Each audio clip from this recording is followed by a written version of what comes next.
विद्यमान आमदार हरिश्चंद्र भोये यांच्यावर टीकेची झोड पडू लागली आहे। स्वतःच्या गावातील बस सेवा देखील सुरळीत करू शकत नाहीत तर मतदारसंघातील इतर भागातील अवस्था काय असणार अशी टीका विद्यमान आमदार हरिश्चंद्र भोये यांच्यावर होऊ लागली आहे। बस न आल्याने काळोख्या अंधारात आमदाराच्या गावातील विद्यार्थिनींची जीव मुठीत घेऊन पायपीट। जव्हारच्या देहरे येथील आश्रमशाळेच्या विद्यार्थिनींची जीव मुठीत घेऊन अंधारात पायपीट।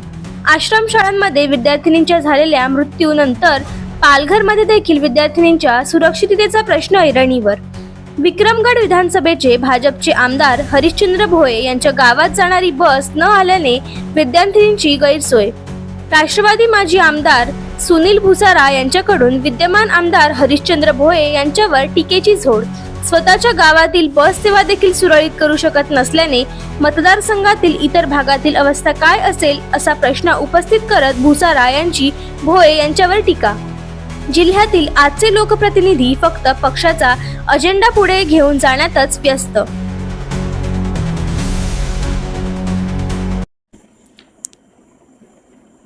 काल जव्हार तालुक्यातील देहरे शाळेतल्या मुली पायी पायी जाण्याचा व्हिडिओ त्या ठिकाणी आपण सगळ्यांनी बघितला असेल।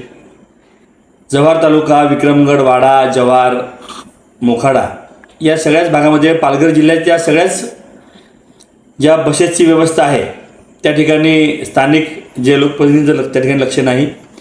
देहरे हे विद्यमान आमदारांचं मूळ गाव आहे आणि त्यांच्याच गावामध्ये जर अशी परिस्थिती असेल तर बाकीच्या ठिकाणाची परिस्थितीची कल्पना न केलेलीच बरी।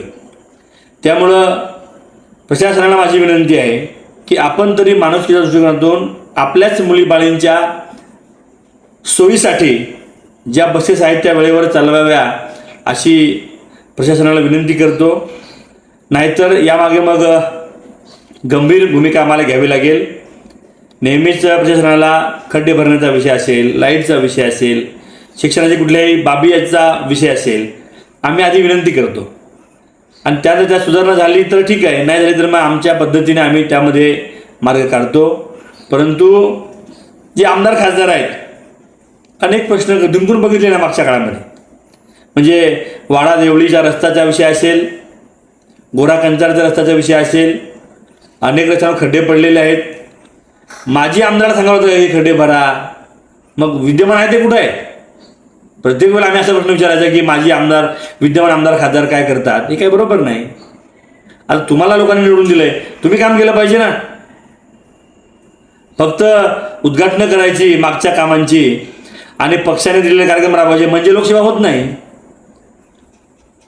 संघटनेचं काम करा, जरूर करा, शेवटी संघटनेमुळे माणूस मोठा होतो, परंतु त्याबरोबर जनतेची जबाबदारी जी आपल्यावर आहे लोकप्रतिनिधी म्हणून लोकांची सेवा करण्याचा आपला जो मूळ आपलं काम आहे ते केलं पाहिजे। तर मला वाटतं याची गंभीर दखल घ्यावी प्रशासनाने आणि या विषयावर मार्ग काढावा। धन्यवाद।